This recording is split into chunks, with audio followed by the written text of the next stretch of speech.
ये भारत है हमारा, ये भारतवर्ष, जिस देश में ऐत्रेय महिदास जो शूद्रा दासी से उत्पन्न होते हैं।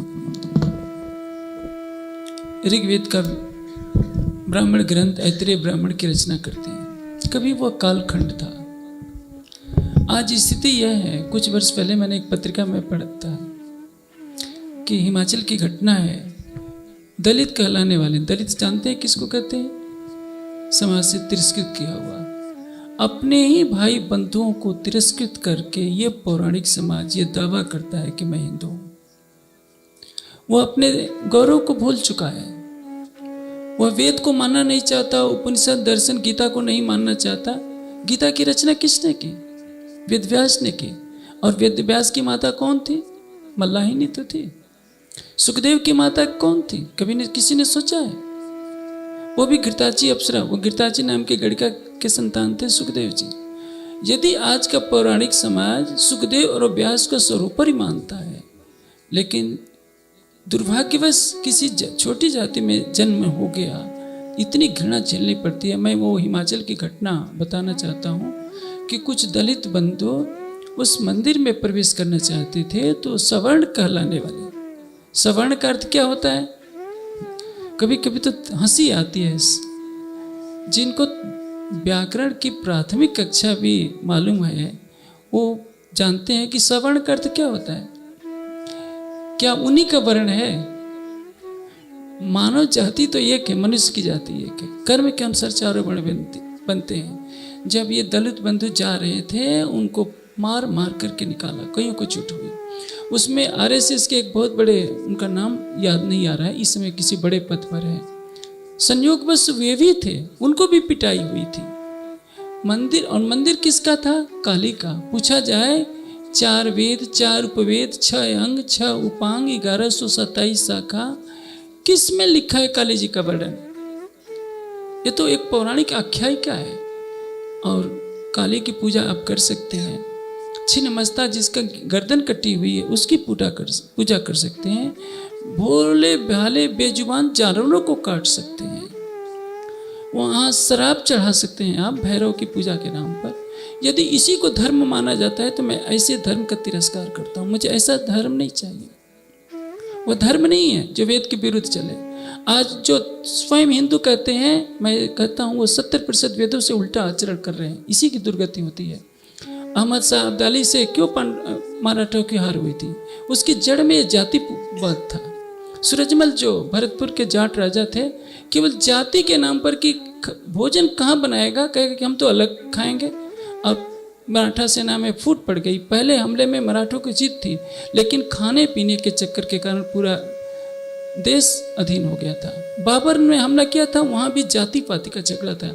देखा कि अलग अलग चूल्हे जल रहे हैं और सोचा कि अब तो हमला करने का समय हो गया है। आप सोचिए, राणा सांगा के पास बाबर से कई गुना विशाल सेना है, और बाबर के पास केवल 10,000, लेकिन एक संगठित सेना है। तोपें उसके पास थी और एक तलवार और भाले से लड़ने वाले। जिस देश ने चाणक्य जैसा नीतिज्ञ दिया, जिस देश में नीति शास्त्र के ग्रंथ लिखे गए, उसमें कोई नीति का बनाने वाला नहीं था, क्योंकि जो हृदय में आत्मदेव विराजता है उस पर किसी की श्रद्धा नहीं थी। सबकी श्रद्धा किस पर थी? पत्थर के नारायण पर, जिसको शालिग्राम कहा जाता है। पत्थर के भगवान शिव पर, जिनको शिवलिंग कहा जाता है, जिसका न कोई वेद में प्रमाण है न वेदांत में प्रमाण है। हिंदू कहते हैं हम गीता को नहीं मानते, हम कृष्ण के चित्र को मानते हैं, कृष्ण की मूर्ति को मानते हैं, लेकिन कृष्ण के कथनों को नहीं मानते। ये कैसा हिंदूवाद है? ये कैसा हिंदूवाद है जो कहता है कि मैं वेद को भी नहीं मानूंगा, उपनिषद को भी नहीं मानूंगा, जो प्रचलन है उसको मानूंगा, उसी को धर्म की चादर उड़ाकर सारे हिंदू समाज को टुकड़े टुकड़े कर कर हजारों वर्षों की गुलामी झेलने के लिए विवश करूंगा। जब क्लाइव लायड कलकत्ता की गलियों में निकल रहा था, अंग्रेजों के पास केवल 500 सैनिक थे, और इतना बड़ा नवाब, पूरा बंगाल बिहार और असम का जो मालिक था सिराजुद्दौला, उसको उसके मीर जाफर को मिला करके षड्यंत्र करके गुलाम बनाता है और सिराजुद्दौला को हाथी से कुचलवा दिया। जब 500 सैनिकों के साथ क्लाइव लायड कलकत्ते की गलियों में निकलने लगा तो 50,000 हिंदुस्तानियों ने उसको फूलों से ला दिया। उसी दिन अंग्रेज समझ गए कि यदि हमने इस देश को गुलाम बना लिया तो हजारों वर्षों तक हमें शासन करने को मिलेगा। इस देश में स्वाभिमान नाम की चीज़ नहीं है। क्यों? क्षत्रिय कहता था जो जन्म से क्षत्रिय है, केवल कह दिया गया कि वही लड़े।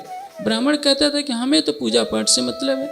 वैश्य कहता है कि हमें क्या लेना देना, हम तो व्यापार से धन कमाकर घर भरेंगे। और शूद्र को पढ़ने से रोका गया। आप सोचिए, जिस देश में विदुर जैसे शूद्र के गर्भ से पैदा होने वाले विदुर को महाराज युधिष्ठिर चरण छूते हो, जिस विदुर के चरण योगेश्वर श्री कृष्ण छूते हो, आज उसी देश में शूद्र का कितना तिरस्कार हुआ। पहले मुझे विश्वास नहीं होता था। हमारे बचपन में मैं था, सौभाग्य से 14 वर्ष की अवस्था में मुझे सत्याप्रकाश पढ़ने का अवसर मिल गया था। हमारे एक आर्य समाजी मंत्री थे, उन्होंने कहा कि शंकराचार्य ने लिखा है कि यदि स्त्री वेद पढ़ती है तो उसकी जीवा काट लो, और शूद्र यदि वेद पढ़ता है तो उसको तलवार से टुकड़े टुकड़े काट दो। मुझे बिल्कुल विश्वास नहीं हुआ। मैंने उनकी बात को मना कर दिया कि मुझे विश्वास है कि शंकराचार्य ऐसा नहीं कर सकते। वो मेरे ऊपर झल्ला से गए थे। ये पुरान उस समय की बात है जब मेरी आयु लगभग 15 साल की थी। समय बीतता गया। जब इस ग्रंथ की रचना करते समय मुझे सचमुच में वेदांत दर्शन की टीका पधरानी पड़ी। मैं देख करके सन्न रह गया कि वो बात अक्षरशः लिखी हुई थी।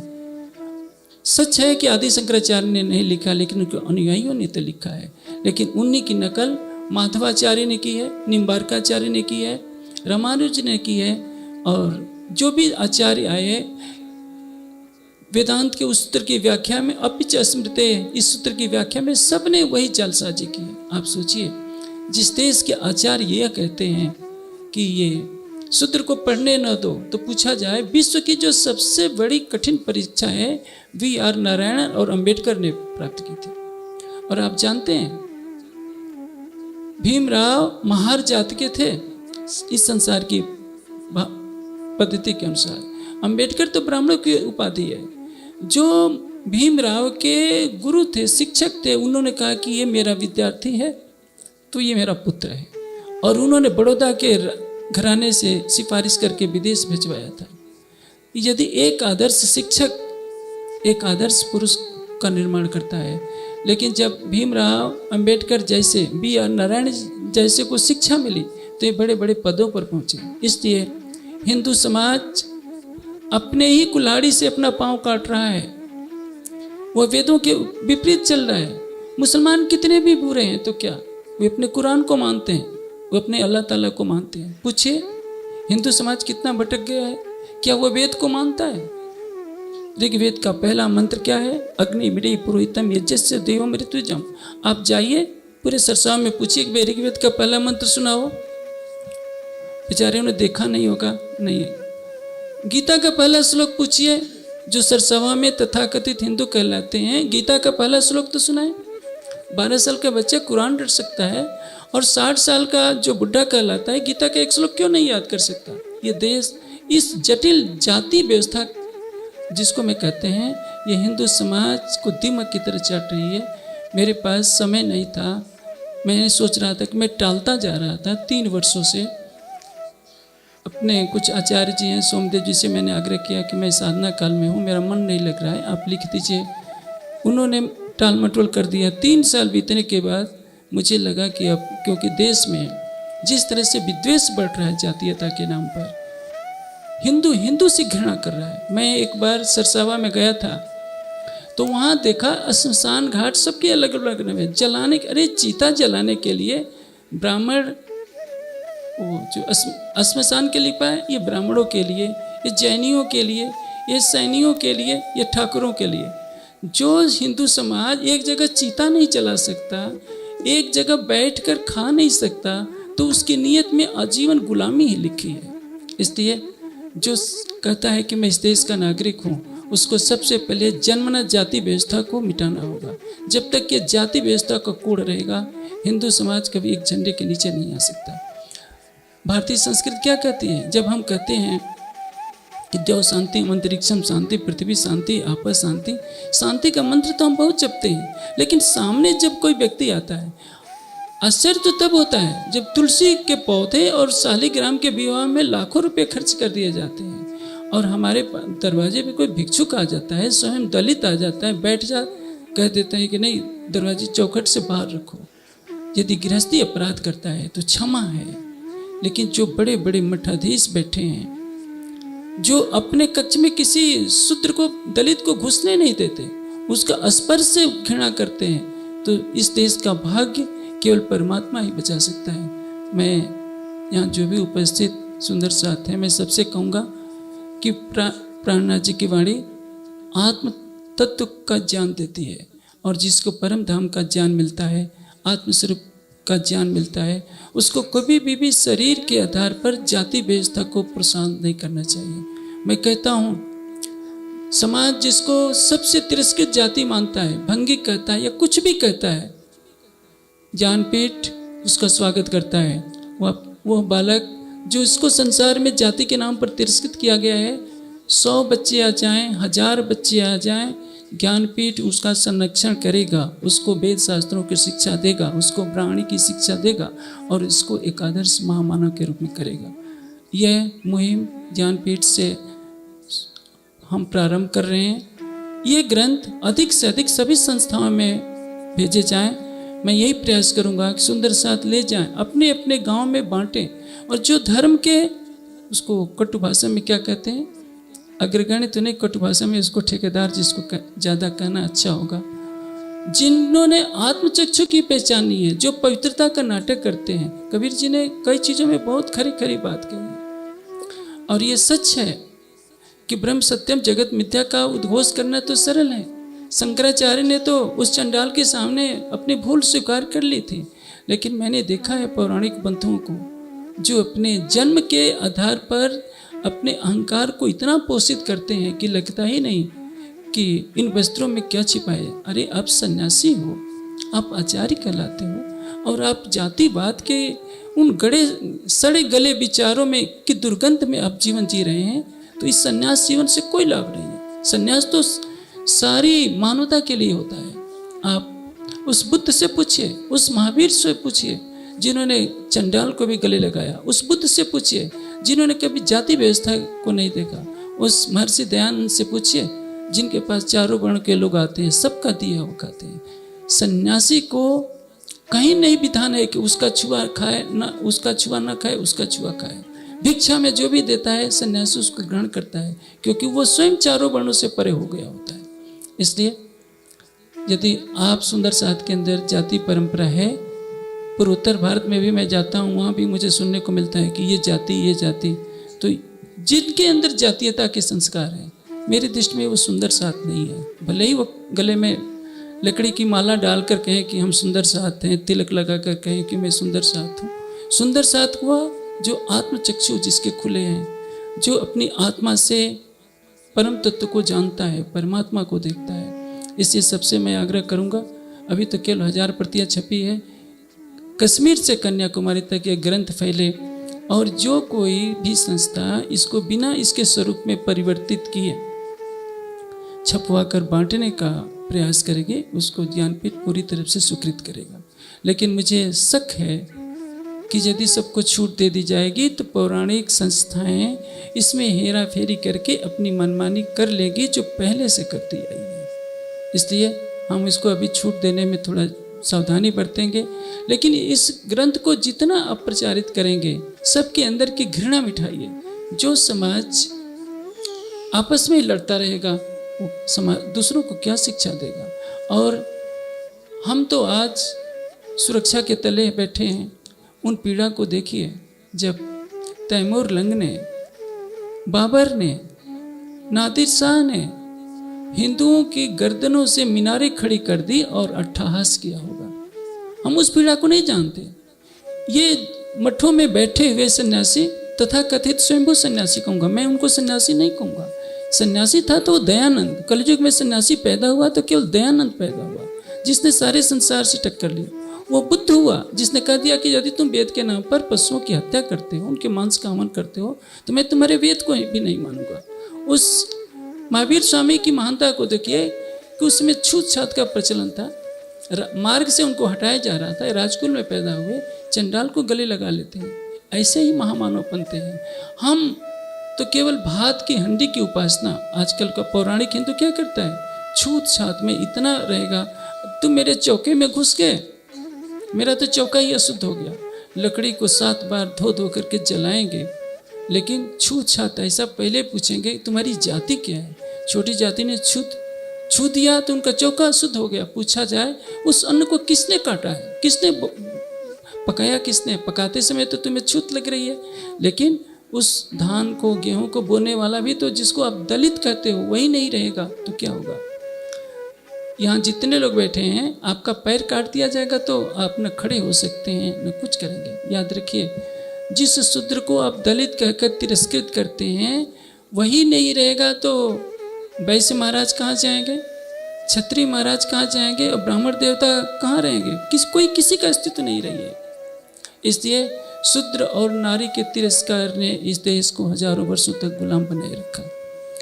इन्हीं पौराणिक मंत्रों ने, अब मुझे मंच पर तो कहने में झिझक कुछ लग रही है, लेकिन मुझे आज कहे बिना रहा भी नहीं जा रहा है। कुछ समय पहले पुरी के शंकराचार्य ने कहा था, अब वो दिवंगत हो गए हैं, पता नहीं दिवंगत हो गए हैं या कहाँ गए हैं मुझे नहीं पता, शरीर से नहीं है। बहुत विपदास्पद पुरी के शंकराचार्य जी रहे हैं। उन्होंने कहा था कि शूद्र और स्त्री को वेद शास्त्र तो क्या संस्कृत भी पढ़ने का अधिकार नहीं है। तो पूछा जाए कि कौशल्या क्या हवन नहीं करती थी? सीता की खोज में जब हनुमान जी जाते हैं तो सीता संध्या कैसे करती थी? और सारी बात को छोड़िए, स्त्री पुरुष का विवाह कैसे होता होगा? जैसे आजकल पंडित महाराज मंत्र पढ़ते हैं, लड़के का भी मंत्र वही पढ़ते हैं, लड़की का भी वही मंत्र पढ़ते हैं। दोनों तरफ के पंडित श्लोक बोल देते हैं, मंत्र बोल देते हैं।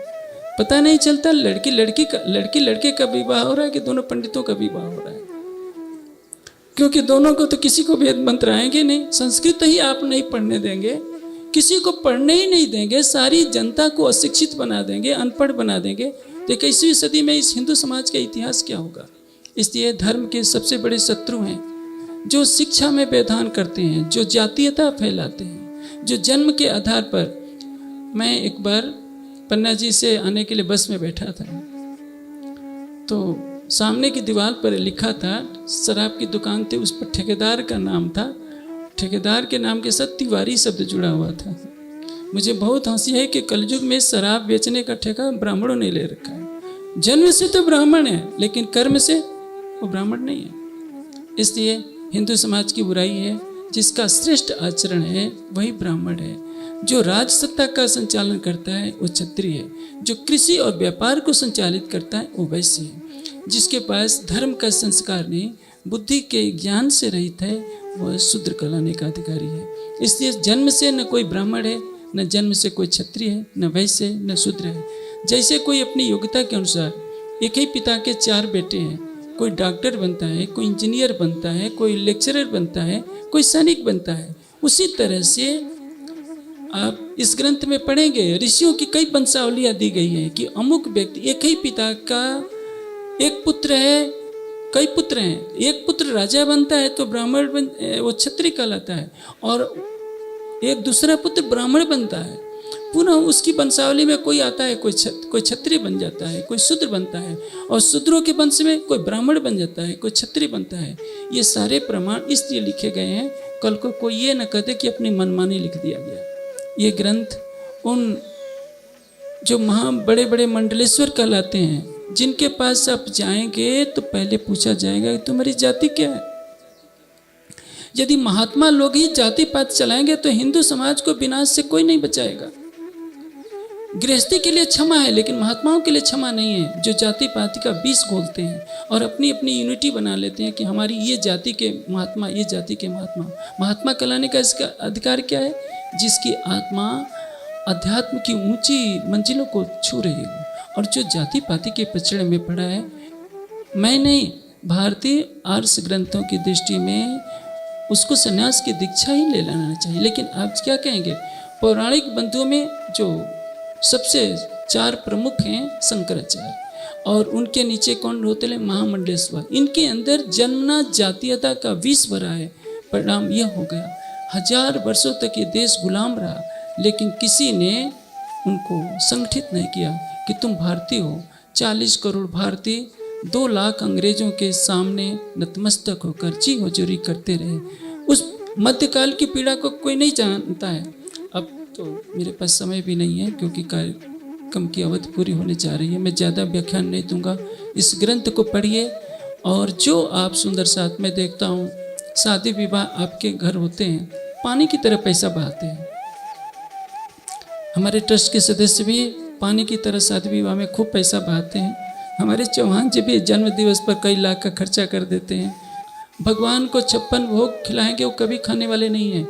जिसको भूख प्यास लगती है वो भगवान ही नहीं है, वो तो सारी सृष्टि को खिलाने वाला है। इसलिए सभी पौराणिक बंधुओं को अपनी भूल सुधारनी होगी। यदि इस भारतवर्ष में एक भी व्यक्ति दलित कहा जाता है, एक भी व्यक्ति भूखा नंगा है, एक भी व्यक्ति यदि शिक्षा से रहित है, तो मुझे नहीं लगता कि किसी तरह की पूजा पद्धति, किसी तरह का पारायण पाठ उस परमात्मा तक पहुंच सकता है। आप सबके हृदय में बैठे हुए उस चेतन को आनंदित कीजिए। इससे बड़ी कोई पूजा नहीं, इससे बड़ी कोई आराधना नहीं, और इससे बड़ी कोई मानवता की सेवा नहीं है। मेरे आज मुख से कठोर शब्द निकल गए होंगे, किसी को पीड़ा होती है तो मैं क्षमा जरूर चाहूँगा, लेकिन ये सत्य मैं अवश्य कहूँगा। जन्मना जातीयता भारतीय समाज का कोड है, और इसको दूर किए बिना इस हिंदू समाज का कोई भी सुधार नहीं हो सकता है। चाणक्य ने एक बात बहुत कही है कि ढहते हुए दुर्ग की दीवारों की मरम्मत कब तक करते रहोगे? उस दुर्ग को गिरा दो और नया दुर्ग बनाओ। इसलिए इस पौराणिक समाज को, जो हजारों साल से पुराणों की रचना करके जन्मना जातीयता को पोषित कर रहा है, क्योंकि इसमें कुछ लोगों का स्वार्थ सधता है। वे मठाधीश बन जाते हैं, राजाओं की जिंदगी जीते हैं। न उनको ज्ञान की आवश्यकता है, न ध्यान की आवश्यकता है, न संयमित जीवन की आवश्यकता है। और जातीयता के नाम पर आज क्या हो रहा है? एक बार कहता है आरक्षण मिटना चाहिए, एक बार कहता है कि नहीं मिटना चाहिए। हिंदू इसी में लड़ने को तैयार है। हिंदुओं का एक समूह दूसरे को मारने के लिए तैयार है। वो सोचता है कि यही मेरा धर्म है, और सभी लड़ करके अलग हो जाएंगे। फिर कौन बताएगा कि परमात्मा कौन है? आप किसी भी संप्रदाय में पैदा हो, पहले तो आप मानव हैं। इस देश में पहले तो समझ लीजिए कि हिंदू शब्द ही इस देश में नहीं था। विदेशियों ने, आप देखिए, मैं गुजरात में जाता हूँ, दाहोद की तरफ सारू कहा जाता है, सौराष्ट्र की तरफ जाता है हारू कहते हैं। उधर सारू से चलता है, इधर हारू से चलता है। तो उसी सौ को सिंध के किनारे वालों को, उधर के लोगों ने, भारत की सीमा ईरान से मिलते जुलती है, उन्होंने सिंध को हिंद कहा, और हिंद के रहने वाले हिंदू कहलाने लगे। बस इतनी सी बात है। अन्यथा सृष्टि के प्रारंभ से लेकर 1,96,08,53,123 वर्षों में, अब से लेकर 2000 वर्ष पूर्व के किसी भी ग्रंथ में हिंदू शब्द नहीं है संस्कृत के। आज हमने वेदों को छोड़ दिया। ऋग्वेद में क्या कहा गया है? विजयनित ही आर्य अन्य च दस्यवा। हमारा गुण कर्म स्वभाव है, श्रेष्ठ हो तो हम आर्य हैं। हिंदू हमें कहीं नहीं कहा गया। गौतम बुद्ध आर्य शब्द का प्रयोग करते हैं। एक बार मुझे बहुत आश्चर्य हुआ, आर्य का अर्थ किसी ने पूछा, एक बंधु बता रहे कि उन्होंने कह दिया कि मैं आर्य हूँ, तो कहा कि तुम दलित हो। इन्होंने आर्य शब्द को भी दलित कह दिया, और हिंदू में सर्वश्रेष्ठ जन्मना ब्राह्मण बन गए। आप सोचिए, यदि हिंदू समाज की यही दुर्गति रही तो क्या होगा? 2 करोड़ इंग्लैंड की जनसंख्या रही है, आज भी उतनी ही है। 2 करोड़ अंग्रेजों ने पूरी दुनिया पर शासन किया। उनके साम्राज्य में कभी सूरज नहीं डूबता था। क्यों? और ये 40 करोड़ हिंदुस्तानी क्या करते थे? केवल बैलगाड़ी पर बैठकर गुड़गुड़ा पीते रहे थे। अभी भी गांव में जाइए, गांव के जितने बुढ़े इकट्ठे हो जाएंगे, केवल गुड़गुड़ा पिएंगे, गांव में ताश खेलेंगे, कोई धर्म की बातें नहीं करेगा। वानप्रस्थ अवस्था किस लिए बनाई गई है? परमात्मा के चिंतन के लिए। सन्यास किस लिए बनाए? केवल परमात्मा का ध्यान करने के लिए, सत्य का प्रकाश के लिए। इसलिए इस ग्रंथ का नाम वर्णाश्रम रखा गया है कि जन्म के आधार पर कोई जाति नहीं है, और कर्म के आधार पर 4 वर्ण का निर्माण होता है। हम जीवन की प्राथमिक अवस्था में सबके लिए शिक्षा अनिवार्य करें। जाति न पूछें कि तुम्हारी क्या जाति है। उसके पश्चात गृहस्थ जीवन में प्रवेश करें, वानप्रस्थी बने, संन्यास के द्वारा परम तत्व को प्राप्त करें। इसी निर्देशन के लिए ग्रंथ लिखा गया है। सांप्रदायिक बंधनों से पूर्णतः मुक्त है। हिंदू समाज के 1000 संप्रदाय का कोई भी व्यक्ति हो इसको ग्रहण कर सकता है। इस ग्रंथ की विचारधारा को फैलाइए। आपकी सैद्धांतिक विचारधारा कुछ भी हो, सांप्रदायिक विचारधारा, वो बाद में लड़ते रहिएगा। पहले हिंदू के नाम पर एक तो हो जाइए। आपस की घृणा को दूर कीजिए कि अरे मैं तो ब्राह्मण हूँ, वो जाट है, वो सैनी है, वो गुज्जर है। ये सोचना ही पाप है। आज जब कांवड़ यात्रा के लिए जाते हैं, सैनी अलग झंडे लेकर जाते हैं, गुर्जर अलग झंडे लेकर जाते हैं, जाट अलग झंडे लेकर जाते हैं। 1000 वर्ष तक ये गुलाम रहे, मुगलों के डंडे खाते रहे, फिर भी अभी बुद्धि नहीं आई है। इसके दोषी कौन है? वो नेतागण जो वोट के लिए जातियों में बांटते हैं। इसके दोषी वो बड़े बड़े धर्माचार्य हैं जो जन्म से ऊंचे कुल तो पाए गए, लेकिन उन्होंने धर्म में भी आरक्षण करा लिया है कि हम ब्राह्मण के घर में जन्मे हैं तो हमें पीठाधीश्वर बनना ही पड़ेगा। दलित कितना भी पढ़ा लिखा हो उसको तो दुत्कार ही मिलेगी। इसीलिए अपना आरक्षण कोटा सीमित करने के लिए उन्होंने जन्मना जाति व्यवस्था को प्रोत्साहित कर रखा है। यह देश का दुर्भाग्य है और सुंदर सत्य का उत्तरदायित्व है। इस विकृति को जड़ से समाप्त करना होगा। एक बार एक घटना मैं आपको सुनाता हूँ। जोधपुर जाना था महर्षि दयानंद को। वहाँ के शुभचिंतकों ने कहा कि स्वामी जी वहाँ मत जाइए, वहाँ के लोग बहुत खतरनाक होते हैं। दयानंद ने कहा कि देखो भाई, मैंने तो पाखंड के वृक्षों को कुल्हाड़े से काटना सीखा है, नहरनी से नहीं काटूंगा। मैं तो जाऊंगा जरूर। ठीक है, दयानंद जी को अपने जीवन की बलि देनी पड़ी, लेकिन बलिदान पर ही तो निर्माण का भवन तैयार खड़ा होता है। इसलिए आप डरिए नहीं। आपके साथ तो सर्वशक्तिमान सच्चिदानंद परमात्मा की कृपा का कवच है। यदि आप सत्य के प्रचार के लिए उन दलितों को गले लगाएंगे जिनको समाज दुत्कारता रहा है। आप जानते हैं ज्ञानपीठ का कोई भी कार्यक्रम पंचांग देख करके नहीं होता। और मेरा सिद्धांत है कि ज्योतिष जिस दिन सबसे अशुभ दिन ठहराएगा, मैं जानबूझकर कार्यक्रम उसी दिन करना पसंद करता हूँ। जो समाज का सबसे तिरस्कृत व्यक्ति होगा, मेरे लिए वो सबसे पहला प्रिय व्यक्ति होता है। राम ने सबरी के जूठे बेर खाए, जूठे थे या नहीं, लेकिन यदि जूठा बेर भी सबरी खिलाती तो हो सकता है राम मनुस्मृति के नियम को छोड़ देते कि उच्चिष्ट भोजन नहीं करना चाहिए, क्योंकि सबरी के अंदर प्रेम था। सबरी के प्रेम की गाथा जहाँ गाई जाती है, सबरी तो भिल्ली थी, आज की परंपरा के अनुसार दलित थी। मर्यादा पुरुषोत्तम राम उनके जूठे बेर खाते हैं। भगवान श्री कृष्ण दुर्योधन का मेवा छोड़कर विदुर के घर का साग खाते हैं। तो उनके नाम की पूजा करने वाले आज जाति पाति का प्रपंच क्यों खड़ा करते हैं कि मैं ब्राह्मण के घर का भोजन खाएगा। आश्चर्य तो तब होता है जब आरएसएस में जो लोग शामिल होते हैं मंच पर खूब प्रवचन देते हैं कि देखो हमें सामाजिक समरसता करनी चाहिए, लेकिन जब किसी दलित के घर भोजन करना पड़ता है तो कह देते हैं कि मैंने आज उपवास किया है। तो इस तरह की बनावटी व्यवहार से सामाजिक समरसता नहीं आएगी।